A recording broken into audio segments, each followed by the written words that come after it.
अस्सलाम वालेकुम दोस्तों, इनसाइड मौसम फकर में खुशामदीद। लो पंजाबियों, हो जाओ तैयार। आपका जनाब पेट्रोल महंगा होने वाला है, यहाँ पर शॉर्टेज होने वाली है पेट्रोल की, डीजल की, और उसके साथ साथ वो तमाम इजनास की और उन तमाम इद्वियात की जो कि जनाब सिंध से पंजाब के अंदर दाखिल होती है। क्योंकि सिंध वालों ने जनाब जो रास्ते हैं पंजाब के वो ना सिर्फ ब्लॉक कर दिए हैं, बल्कि सिंध से पंजाब आने वाली जो तमाम तर ऐसी तरसीलात हैं जिसके जरिए जो रोजमर्रा जिंदगी का पहिया चलता है वो जनाब रोक दी गई हैं। और इस हवाले से ताज़ा तरीन इतलात ये हैं कि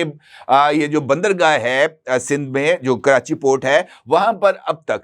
ये जो 6 दिन से जारी धरना है सखर बाईपास पर, उस पर धरने की वजह से तकरीबन 15 करोड़ डॉलर की जो इजनास हैं और वो जो तमाम ऐसी जो चीज़ें हैं जो ख़राब हो जाती हैं जल्दी, वो तमाम की तमाम हो चुकी हैं ज़ाया। अब तक 15 करोड़ डॉलर का जो माल है वो कराची पोर्ट पर हो चुका है ज़ाया। और उसके साथ साथ जो मुख्तलिफ इदारे हैं जिसमें ये पेट्रोलियम एसोसिएशन है, उसकी तरफ से भी फेडरल गवर्नमेंट को लेटर लिख दिया गया है और इस बात का इजहार कर दिया गया है कि अगर जनाब ये धरना ख़त्म नहीं होता तो फिर उसके नतीजे में पाकिस्तान के दीगर सूबों बिलखसूस पंजाब में ऑयल एंड गैस की शदीद किल्लत होने जा रही है, पेट्रोलियम मसनूआत की शदीद किल्लत होने जा रही है। और उनका यह भी कहना है कि इस धरने की वजह से न सिर्फ पेट्रोलियम मसनूआत बल्कि वो कंटेनर्स जो सामान लेकर आ रहे थे बाकी सूबों में वो भी वहां पर रुके हुए हैं। और इस हवाले से सोशल मीडिया के ऊपर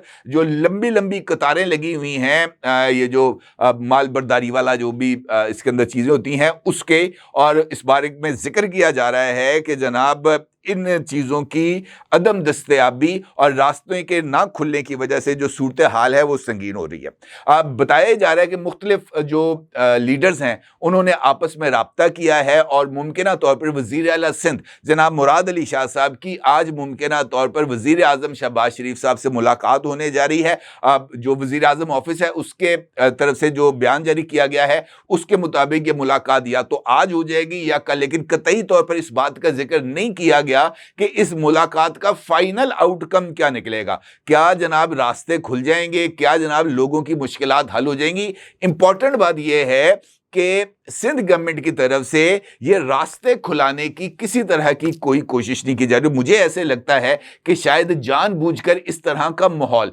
क्रिएट किया जा रहा है जिसके नतीजे में हर एक सूबा, हर एक बंदा अपनी अपनी बात करे। पंजाब के अंदर तो ये आवाज़ें अब उठना शुरू हो गई हैं कि जनाब अगर सिंध वालों को अपना मफाद अजीज है तो फिर पंजाब को भी अपने मफाद को मद्देनजर रख कर इकदाम करने चाहिए। पंजाब को भी ये जो बड़े भाई वाला एक टीका लगा दिया है जो कि अब कलंक का टीका बन चुका है, इसको उतार फेंकना चाहिए। और अगर हर सूबे ने अपने अपने मफादात की लड़ाई लड़नी है तो फिर सब सूबों को अपने अपने मफादात की लड़ाई ही लड़नी चाहिए। अगर सिंध अपने मफादात के तहत हर तरह का इकदाम करने के लिए आज़ाद है तो फिर पंजाब को या बलूचिस्तान को या खैबर पख्तूनख्वा को भी मुकम्मल आज़ादी होनी चाहिए कि जनाब हर एक बंदा, हर एक सूबा अपने अपने मफादात के तहत काम करे। तो फिर फेडरेशन का मामला या फेडरेशन की बात या फेडरेशन का जो खोता है वो तो बिल्कुल ही खत्म हो जाता है ना। और मुझे ऐसे लगता है कि जो इजहार माजी में कई मरतबा हमारे सामने आया कि 18वीं तरमीम जिसका पीपल्स पार्टी क्रेडिट लेती है और बिलाशुबा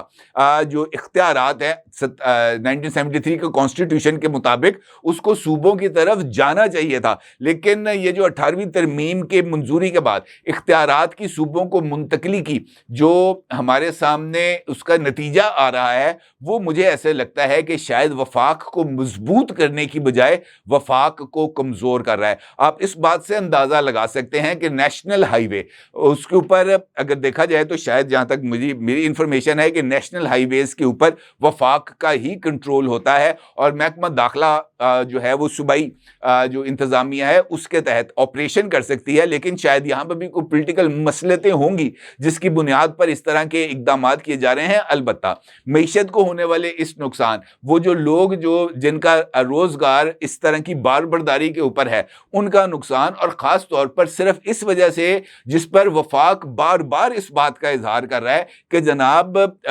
जो सिंध है उसके तहफ़्फ़ुज़ात दूर किए जाने के बगैर किसी तरह का ये जो नहरों वाला प्रोजेक्ट है ये पाए तकमील तक नहीं पहुंचाया जाएगा। कल भी राना सनाउल्लाह की तरफ से ये बात आई है, उसके बाद इसहाक डार की तरफ से ये बात आई, मुख्तलिफ लोगों की तरफ से ये बात आई है, लेकिन इसके बावजूद ये जो एहतजाज है जिसके जरिए सड़कों को ब्लॉक किया गया है और फिर इस बात का भी इजहार किया जा रहा है कि एयरपोर्ट भी बंद करेंगे जनाब, रेलवे ट्रैक्स भी बंद करेंगे, तो मैं आपसे बार बार इस बात का इजहार कर रहा हूं, मुझे अब खदशात सीरियसली लाहक हो गए हैं कि पंजाब से भी अब इस तरह की आवाजें उठना शुरू हो रही हैं। और अगर ये आवाजें जिस तरीके से बलूचिस्तान में पंजाबियों को देखकर गोली मारने के बाद पंजाब से रद्द-ए-अमल आ रहा है, बिल्कुल ऐसा ही रद्द-ए-अमल इन कैनाल्स के इशू को लेकर जिस तरीके से इसको ड्रैग किया गया है, ये उसका रद्द-ए-अमल अगर पंजाब से वैसा ही आना शुरू हो गया तो फिर ज़रा सूरत हाल वफाक के लिए ख़तरनाक साबित हो जाएगी। लिहाजा बेहतर है कि पाकिस्तान के वो तमाम पॉलिटिकल लीडर्स, वो तमाम पॉलिटिकल जमातें जो वफाक की सियासत करती हैं, उनको वफाक को पहुंचने वाले इस नुकसान को मद्देनज़र रखते हुए अपनी सियासत करनी चाहिए। और ख़ास तौर पर पाकिस्तान की इस्टेब्लिशमेंट को भी इस सूरत हाल में गौर करना चाहिए कि किस तरह के फैसले पाकिस्तान के लिए नुकसान का सबब बन सकते हैं। जरूर इज़हार कीजिएगा। आपका बहुत शुक्रिया। अल्लाह हाफिज़।